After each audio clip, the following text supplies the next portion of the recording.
Bismillahirrahmanirrahim. Assalamualaikum warahmatullahi wabarakatuh. Sebelumnya perkenalkan kami dari kelompok 3, yaitu membahas tentang basis data spesial, di mana saya sendiri sebagai Nurmisanti dengan NIM 1901031056. Nah, di sini saya bukan sendiri, tetapi saya memiliki anggota di mana ada Lesi Lelesari, kemudian ada Linda Mutiara, ada Yudianto dan Salahuddin Azmi. Oke, baiklah, di sini saya akan menjelaskan beberapa pembahasan tentang basis data spesial. Nah, ini merupakan salah satu tugas untuk memenuhi ujian akhir semester. Tentu saja. Nah, sebelum saya lanjut, di sini kita harus memahami dulu apa sih permasalahan yang ada pada database spasial. Itu kita harus tahu, dan solusi yang kita cari itu adalah mengetahui kecepatan dari kecepatan dari database ini sendiri, kemudian dukungan multi penggunanya seperti apa. Lalu untuk menanyakan bagaimana pemanfaat terbesar dari database spesial ini sendiri.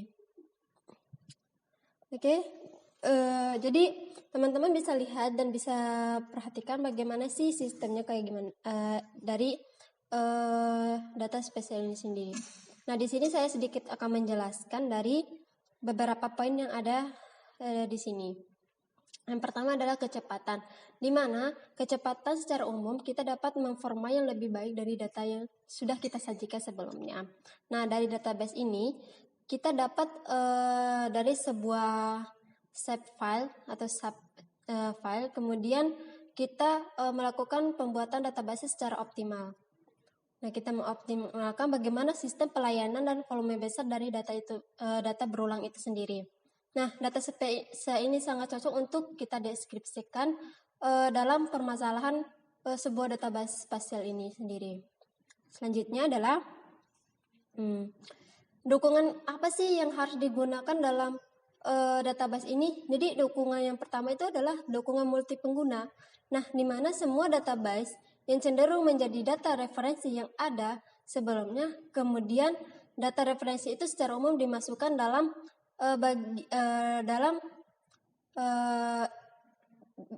dalam pembagian di antara banyaknya pengguna. Nah, penyimpanan dan dalam sebuah database yang memberikan kita banyak sekali manfaat dalam mengakses secara jauh melalui antarmuka secara standar, baik itu dalam JDBC, ODBC, PERS atau DBI dan lain-lain sebagainya. Jadi selain dari empat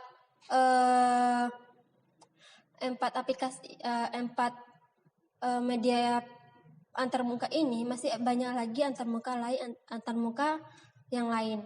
Nah, yang ini memungkinkan untuk kita itu bisa menambahkan beberapa keamanan dan persamaan dalam pembuatan beberapa data yang hanya kita sebagai pengguna tertentu, baik itu dalam saat kita ingin memblokir sesuatu dan juga ingin melihat database itu sendiri. Selanjutnya itu bagaimana sih caranya kita menanyakan manfaat dari database ini sendiri. Jadi sejauh ini manfaat terbesarnya itu ada dua yang kita harus paham. Yang pertama adalah dia dapat melakukan dengan menggunakan query tradisional dan juga menggunakan query spasial. Nah, apa sih maksud dari query tradisional dan spasial ini sendiri? Jadi data query tradisional ini sendiri itu adalah menunjukkan semua produk di mana kategori dapat kategori sama dengan perangkat keras, seperti itu. Lalu apa sih bedanya sama dengan query spasial? Jadi query spasial itu menunjukkan semua poin. Jadi bedanya di sini adalah poin dan produk. Seperti itu. Lanjut. Nah, tadi kita mengenal permasalahan, kemudian kita harus mengenal bagaimana cara kita menginstal Postgres, SQL dan PostGIS. Nah, di mana di sini PostGIS SQL dia sudah memiliki versi baru, yang dimana versi awalnya itu merupakan PostGIS yang kemudian diganti menjadi Postgres SQL seperti itu. Dan kemudian yang saat ini yang kita gunakan mungkin kita sudah menggunakan versi yang terbaru untuk mengaplikasikan sebuah project.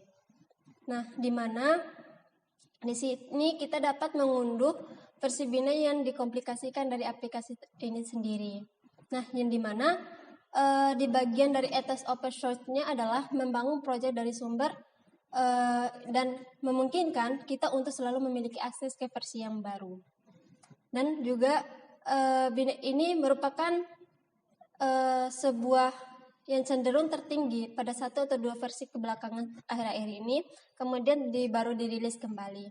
Nah, bagaimana cara kita untuk mengaktifkan atau menonaktifkan pada sebuah titik integrasinya, yaitu adalah kita menggunakan perintah ini. Kita menggunakan perintah, ada perintah configure, make sama make install. Nah, jika kita menjalankan operasi sistemnya ini, dia mirip dengan menggunakan Unix dan menggunakan GNU yang tersedia seperti itu. Selanjutnya di sini karena kita sudah melakukan penginstalan, maka kita akan melakukan penambahan bidang spesial. Nah, bagaimana? Nah, di sini kita harus mengetahui, kita harus menjelajahi terlebih dahulu tabel dan sebagainya. Nah, di sini saya sudah di sini kita sudah ada poinnya, di mana poin pertama itu kita harus menjelajahi tabel PostGIS-nya, PostGIS dari bawaan versi barunya. Nah, pada halaman sebelumnya kita telah membuat tabel sederhana dengan tes. Kita melakukan tes jika kita mengunduh binari yang dikomplikasikan. Nah, kita di sini meminta untuk menjalankan langkah-langkah yang telah diberikan dan telah kita buat instalasinya. Dengan cara apa? Kita harus memastikan bahwa tabel ini apakah sudah kita gunakan sampelnya atau bagaimana. Nah, cara untuk mengeceknya adalah ketika kita memberikan perintah create table text dengan ID sebagai intelligent, kemudian namanya sebagai varchar dengan volume 25 seperti itu. Nah, maka di sini akan terlihat untuk menampilkan dari perintah ini adalah ketika kita sudah memasukkan ID sebagai initnya, kemudian name sebagai varchar-nya, kemudian cara untuk menampilkan kembali tabel itu adalah perintah G4WD. Nah, seperti ini. Teman-teman bisa lihat seperti inilah perintahnya. Maka akan muncul seperti ini. Nah, ini adalah contoh tabel dari tabel create test-nya. Oke, selanjutnya yang kedua adalah kita disuruh untuk menambahkan kolom geometri dengan tangan. Nah, bagaimana cara kita menambahkan kolom dengan tangan? Nah, di sini pada versi sebelumnya dia menggunakan SQL Data Definition Language, di mana DDL ini merupakan versi baru dari PostGIS ya. Nah, dengan adanya versi baru, maka dia diganti menggunakan add geometry column. Jadi di sini kita menggunakan, di mana perintah awalnya itu kita menggunakan ada kata menambahkan sebuah bahasa definitionnya. Kemudian di sini kita disuruh ketika ada versi baru kita disuruh untuk menggunakan add geometry column. Jadi di sini kita ada kayak pembuatannya itu seperti kolom gitu. Nah, intinya kita hanya bisa menambahkan bidang ke tabel, tetapi juga memperbarui tabel seperti geometry column. Nah, jadi sintaks perintahnya itu adalah di sini kita memasukkan perintah add geometry column dengan tanda kurung tabel dari nama itu sendiri, kemudian ada kolom nama, kemudian street, kemudian kita menentukan data tipenya bagaimana, kemudian dimensionnya seperti apa. Nah, dari 3 parameter ini, 3 parameter pertama yang cukup jelas ini, kita bisa menentukan nama tabel yang. Baiklah, Selina Mutiara akan melanjutkan presentasi mengenai materi selanjutnya, yang dimana berikut adalah subset paling sederhana dari tipe data WKT yang PostGIS mendukung. Yang pertama, titik atau 1020 menentukan satu titik. Yang kedua, line string 10, 20, 12, 21, 13, 31 menentukan satu baris.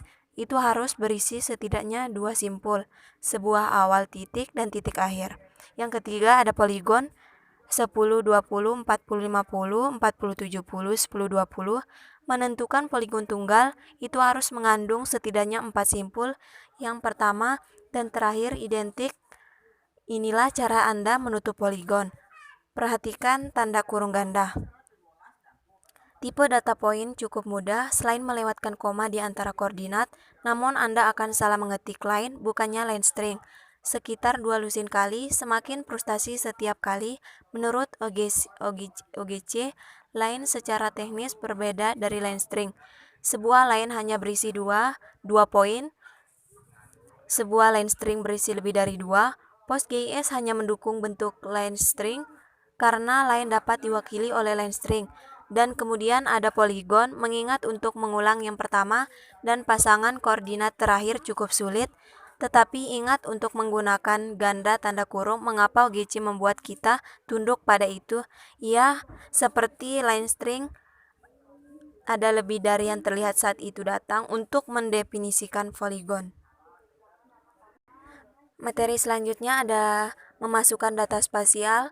Sekarang setelah kita memiliki bidang spasial, mari mulai menambahkan beberapa data. Kami akan menggunakan pernyataan insert tradisional dengan satu sentuhan kecil. Kami sudah tahu seperti apa representasi WKT dari poin. Untuk ibu kota negara bagian Colorado itu poin, seperti yang kita lihat pada kurung. Sayangnya PostgreSQL tidak akan memeriksa string kami dan automatically tentukan perbedaan antara plain old string dan plain old string itu terjadi untuk mengandung geometri teks terkenal.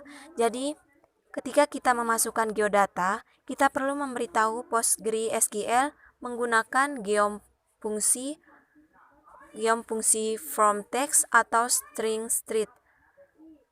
Insert into text seperti ID, name, location, values, seperti pada program yang kita lihat di bawah ini. Selanjutnya ada materi meminta data spasial, yang dimana PostGIS menyimpan semua geodata dalam format biner.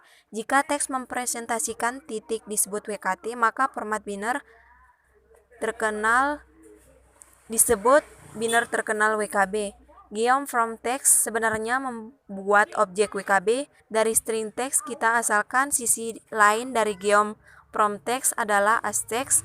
Ini mengubah WKB kembali ke WKT untuk konsumsi manusia. Seperti pada program di bawah ini, formula keluaran yang lain dengan cepat mendapatkan popularitas adalah scalable graphic vector, yang memungkinkan Anda mendefinisikan vektor menggunakan dialek XML tertentu. Coba scalable graphic vector atau geom untuk mengembalikan data Anda sebagai fragmen scalable graphic vector.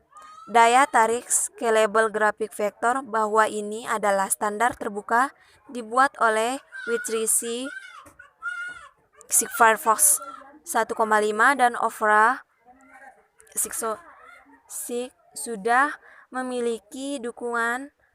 Saat Anda membaca ini, jika kamu menggunakan browser yang tidak mendukung scalable graphic vector secara asli, Anda dapat mengunduh plugin gratis dari Adobe dan Dialect XML lain yang memiliki dukungan lebih utama di SIG. Komunitasnya adalah Geography Markup Language atau GML. Materi selanjutnya ada introspeksi data spasial, yang dimana mari tambahkan beberapa catatan lagi sehingga kita dapat mulai melakukan hal yang menarik barang agregat seperti pada program yang kita lihat di bawah ini. Sementara itu, mari kita dapatkan beberapa metadata tentang catatan kita, apa tipe data yang benar, seperti yang kita lihat pada program di bawah ini.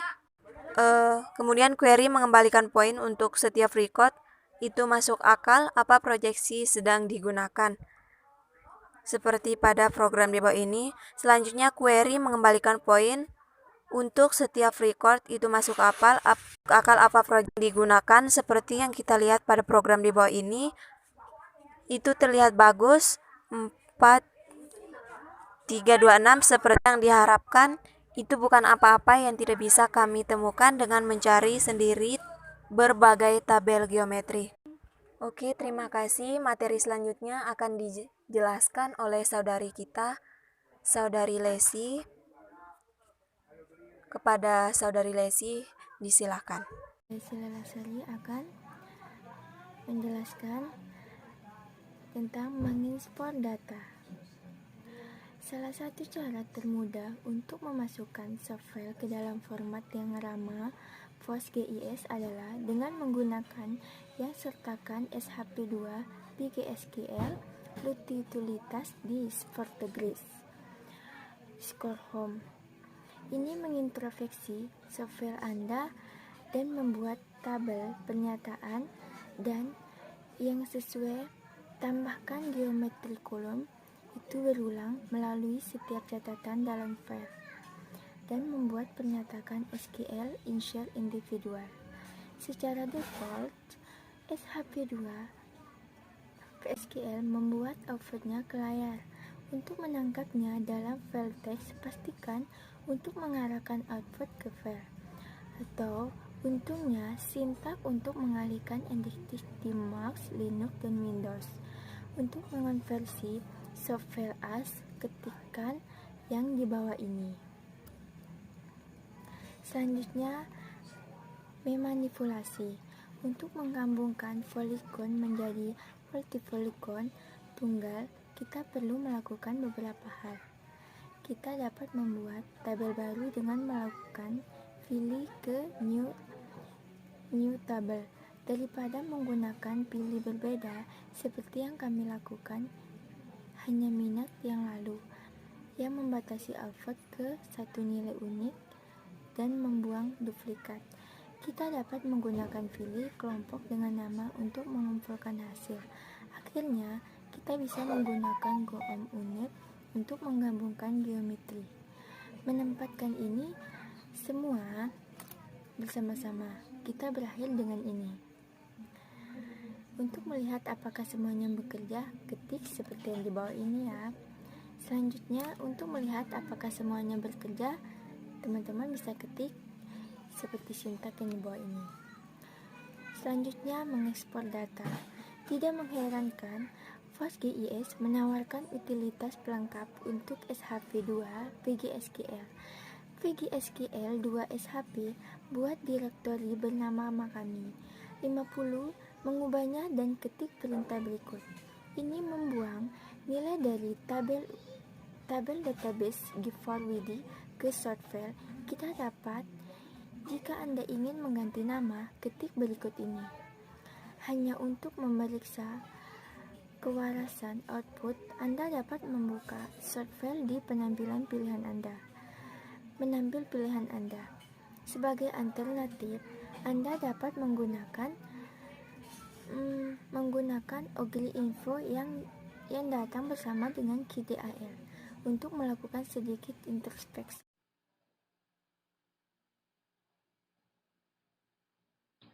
Oke. Bismillahirrahmanirrahim. Assalamualaikum warahmatullahi wabarakatuh. Saya Saulin Dafa Azami dari kelompok 4 SIG akan mempresentasikan via video.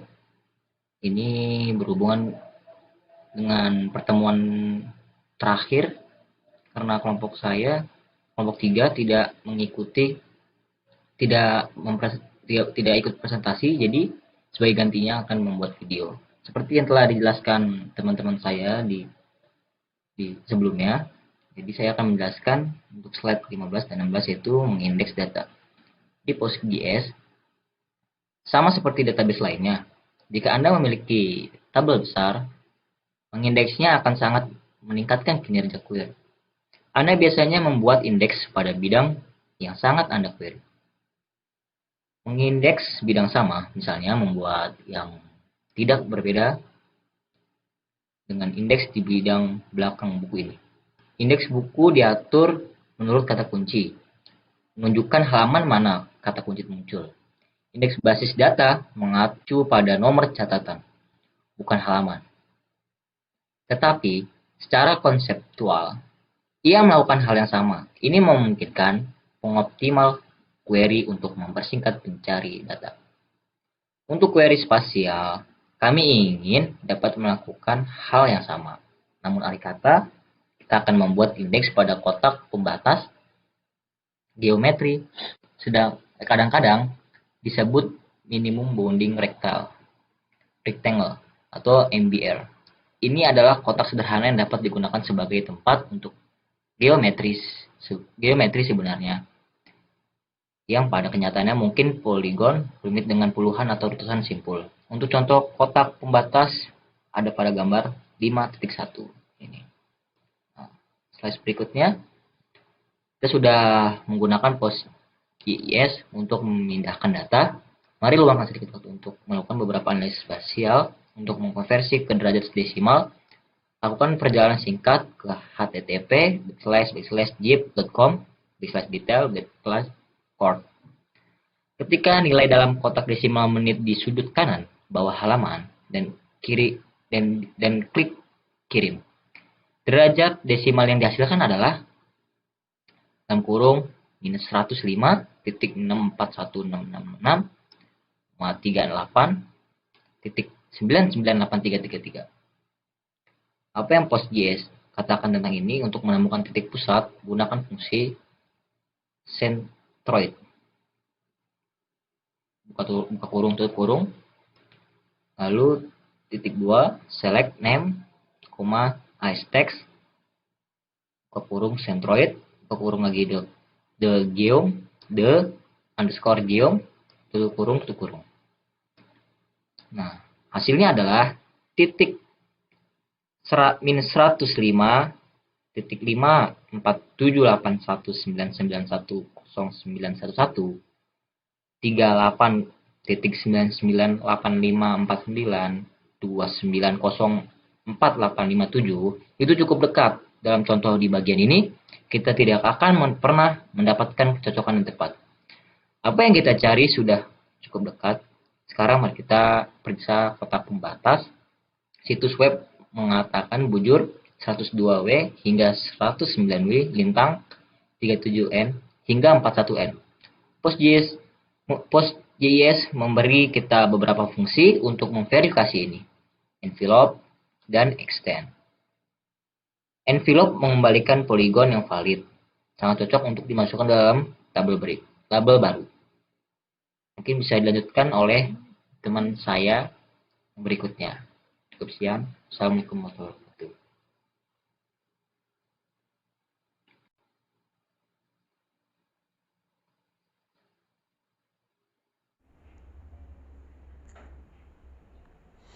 Baik, saya akan melanjutkannya. Di sini saya akan membahas tentang memvisualisasi data. Kita akan berbicara tentang layanan web OGC seperti WMS yang memungkinkan Anda untuk memvisualisasikan data ini di browser web. Tapi Anda juga bisa melakukannya dari aplikasi desktop standar. Ingat teman baik kita, QGIS. Bukan hanya kemungkinan kita akan melihat shape, plate, dan raster. Itu juga memungkinkan kita untuk menyelinap ke puncak tabel for GIS. Di menu layar, Anda akan melihat sebuah opsi untuk menambahkan lapisan PostGIS. Berikan informasi koneksi ke PostgreSQL dan Anda akan disajikan daftar tabel. Ini tabel dapat dicampurkan secara bebas dengan save file dan raster pada disk, asalkan bahwa mereka semua berbagi proyeksi yang sama. Misalkan Anda dapat melihat tabel WS status dan ZO equals save file secara bersamaan seperti yang ditunjukkan pada gambar di atas yang telah dibacakan oleh teman saya.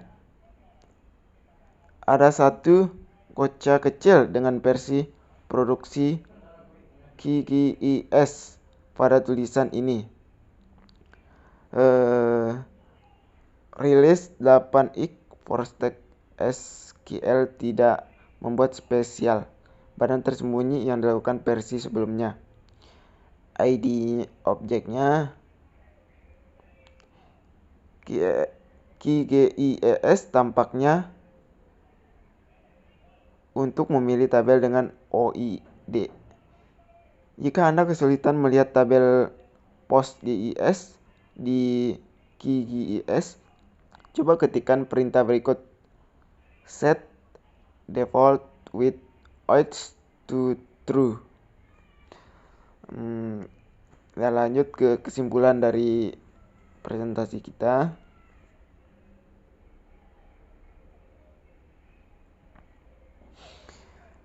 Saya harap pada titik ini Anda merasa lebih nyaman menggunakan geodata Anda sekitar dalam database.